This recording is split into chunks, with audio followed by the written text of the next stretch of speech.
Vida após a morte. Você já se perguntou se existem? Os fatos científicos apontam que sim.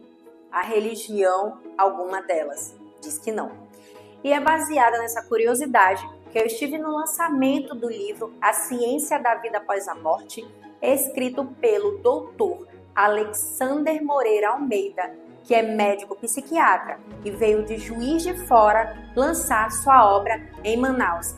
Acompanhe essa entrevista e me diga o que você achou dos fatos. Bom, conforme eu prometi, para abrir com chave de ouro a editoria de Psique e Espiritualidade, eu estou aqui com o Dr. Alexander Moreira Almeida, que é psiquiatra e veio de Juiz de Fora para lançar o seu livro, que é A Ciência da Vida Após a Morte. E eu gostaria de abordar alguns temas com ele a respeito desse livro, onde eu acabei de assistir aqui uma palestra. Tudo bem, doutor? Tudo bem, é um prazer falar contigo. Doutor, eu gostaria de iniciar aqui, para quem está nos assistindo, a seguinte pergunta: o que lhe motivou a fazer essa pesquisa, a alinhar ali a ciência com a vida após a morte? O senhor que é psiquiatra, né? Então, de certa forma, estudou muito a ciência, mas estuda também muito a mente. Explica pra gente como foi essa decisão e se está ali alinhado à sua profissão. Então, eu sou psiquiatra, né? Realizei o doutorado em psiquiatria para investigar justamente a experiência religiosa humana. Como psiquiatra, a gente vê o quanto impacta as crenças, as práticas religiosas e espirituais das pessoas. E uma das coisas muito importantes que nos interessa bastante é o que a ciência tem a dizer sobre a espiritualidade humana. E uma das crenças mais importantes espirituais que existem em todas as tradições religiosas e espirituais é a ideia que a gente continua após a morte, que existe uma alma, um espírito, uma consciência que sobrevive. E como esse é um tema tão importante, me interessou muito tentar saber o que tem de pesquisa científica sobre o tema, já que eu sempre me interessei muito pela busca racional e científica de respostas.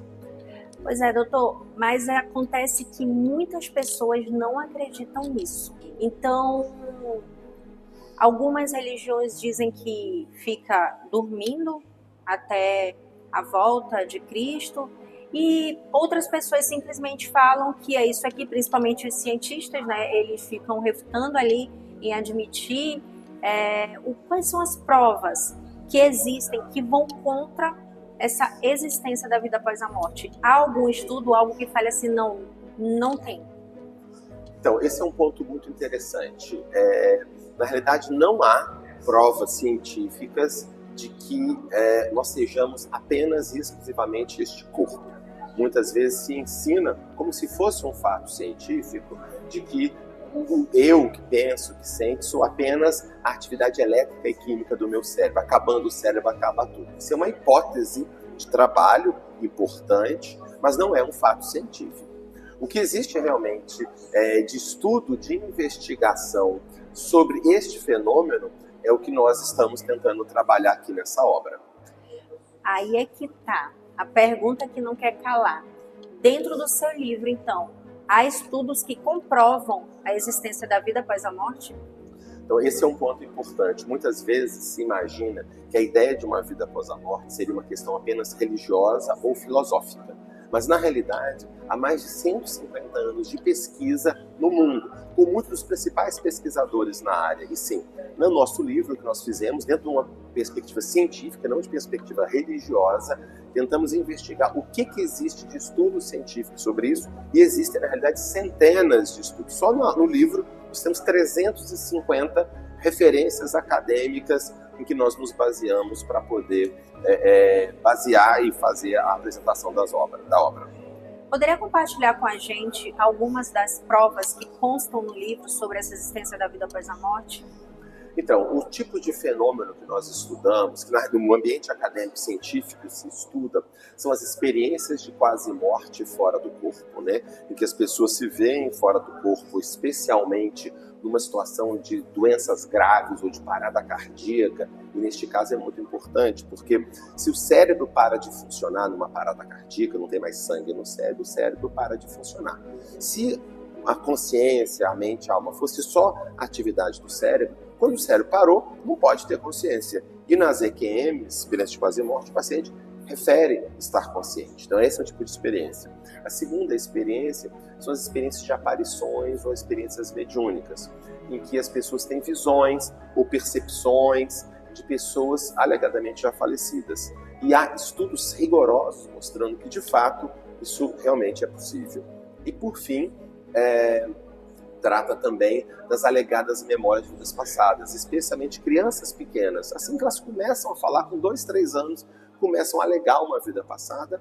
E há mais de 2.500 casos documentados cientificamente sobre isso por principais universidades do mundo, mostrando que as crianças, de fato, frequentemente trazem informações muito precisas, memórias e ter hábitos, traços de personalidade muito compatíveis com pessoas que já faleceram e que as crianças não tinham acesso, não conheciam. Então, experiências muito sugestivas também. E, doutor, o que impede das pessoas mergulharem nesse estudo científico para que se comprove, de fato, a continuidade da consciência humana após a morte? O primeiro ponto é que a maioria das pessoas não sabem que existem essas pesquisas, né? Uma parte das pessoas no ambiente acadêmico, no ambiente religioso, na população em geral. E esse é o objetivo do livro. Procuramos condensar em apenas 100 páginas o que existe no tema. Então, para as pessoas terem um acesso. Então, primeiro, o que impede, as pessoas não conhecem que existem essas pesquisas. Milhares de estudos científicos sobre isso. Segundo, existem alguns preconceitos materialistas. A pessoa tem certeza que só existe a matéria, não pode existir nada além da matéria. Então a pessoa nega a priori qualquer coisa. Ou algum preconceito religioso, algum dogmatismo religioso, que a pessoa acha que já sabe como que isso acontece e nada diferente do que ela acredita pode existir. Então os dois dogmatismos, materialistas e religiosos, eles impedem as pessoas de avaliarem com cuidado, com rigor e com racionalidade as evidências. E o que se espera do leitor após a leitura desse livro? Isso é muito importante. O livro ele não procura forçar ou convencer ninguém. O objetivo do livro é apresentar de modo imparcial o que existe de evidências. Nós, no livro, nós concluímos que elas sugerem de modo muito consistente a sobrevivência da vida após a morte, mas o leitor vai fazer a sua própria conclusão de acordo com o seu entendimento. Apenas vai ser uma conclusão baseada em fatos, baseada no que existe realmente estudo, e não uma conclusão baseada num preconceito a favor ou contra. Doutor, eu confesso assim que eu já estive do lado que não acreditava muito no que ocorria ali do outro lado, né? Nesse período de pandemia, que ficou todo mundo em casa e foi uma tragédia muito grande, até para despertar a consciência de muitas pessoas, eu fui estudar a respeito e, de fato, não sei se eu posso aqui dar a minha opinião, né? Mas eu constatei, eu falei, é inegável a existência da vida após a morte. Foi justamente baseado nisso, baseado em cartas, né, psicografadas que já deu no próprio jornal, no maior jornal aqui do Brasil, no Jornal Nacional, no Fantástico, que absolveram pessoas que estavam sendo acusadas de assassinato. A gente estava falando aí do Chico Xavier, que é um nome que divulgou muito essas cartas e divulgou fenômenos assim de comunicação entre aqueles que partiram e que eram comprovados, assinaturas, entre outras coisas que só a família sabia, né? O que o senhor tem a falar sobre isso, sobre esse considerado até então médium, essa personalidade que para mim foi quem me revelou ali através do estudo da vida dele, da biografia, e há pessoas que estudaram, inclusive recentemente saiu uma notícia de um homem que passou 12 anos estudando Chico Xavier, atrás de alguma pista que fosse contra ali aquilo que ele falava ou que acreditavam, e ele constatou, não, realmente não tem nada contra Chico Xavier. O que você tem a falar sobre isso? Então, o Chico Xavier é uma pessoa que tem um grande impacto, né, na história brasileira, na cultura brasileira. É uma pessoa do interior de Minas, com um baixo nível de escolaridade, mas que escreveu 450 livros, né, sobre transe mediúnico. E tem vários estudos acadêmicos sobre isso, né? Tem uma tese, uma dissertação de mestrado, uma tese de doutorado na Unicamp em literatura, analisando os poemas psicografados por ele, atribuído a poetas falecidos. Nós temos estudos, cartas psicografadas, mostrando que essas cartas produzem informações verídicas e que seria muito improvável que o Chico teria informações por meios convencionais.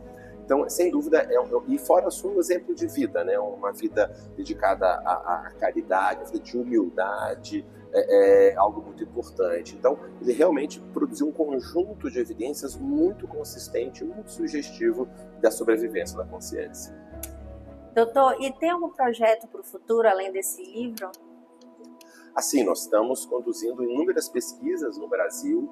O Brasil, hoje em dia, já é uma das referências mundiais na pesquisa na área da espiritualidade e na ideia até mesmo da sobrevivência da consciência. Nós temos pesquisa atualmente em andamento em experiência de quase morte, experiências de final de vida, experiências mediúnicas, alegadas nas vidas passadas. Nós estamos avançando com esses estudos e fica a dica também para quem quiser conhecer o nosso trabalho do NUPES, Núcleo de Pesquisa em Espiritualidade e Saúde, da UFJF, e temos um canal no YouTube chamado TV NUPES. Para quem quiser aprofundar, tem mais 300 vídeos sobre o tema vistos da ótica científica.